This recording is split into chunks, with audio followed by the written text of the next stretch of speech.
నమస్కారం. Welcome to NS5 news. Sangareddy జిల్లా Bollaram municipal ప్రాంతంలో ఆర్టీసీ బస్సు కోసం విద్యార్థులు, యువకులు ఆందోళన. 10,000 మందికి ఒకే ఆర్టీసీ బస్సు నడపడంతో బస్సును ఆపి నిరసన. విద్యార్థులు, యువకులు, లేబర్లు కలిసి రోజు ఉదయం వెళ్లాలంటే తీవ్ర ఇబ్బందులు ఎదుర్కొంటున్నాం. ఎక్కువ బస్సులు వేసి నడపాలని డిమాండ్.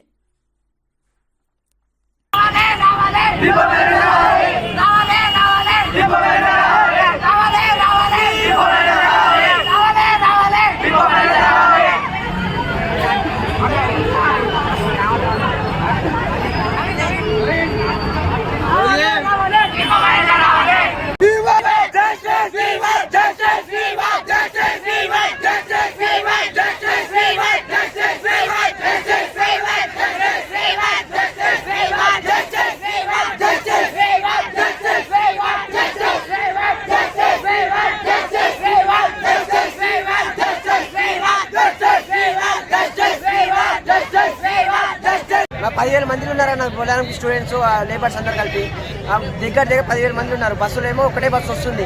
పాసులు ఏమో 500 1300 చేస్తున్నారు అన్న పాసులు. బొల్లారంకేమో ఒకటే బస్సు వస్తుంది. అదే బస్సులో అందరూ వేలాడి వెళ్తున్నాం. మన రేపటికి మేము కింద పడితే మాకేమైనా అయితే ఎవరు బాధ్యత అన్న? మాకు అధికారులు వచ్చి మాకు న్యాయం చేస్తే మేము వెళ్తాం, కలుగుతాం అన్న. ఈ నుంచి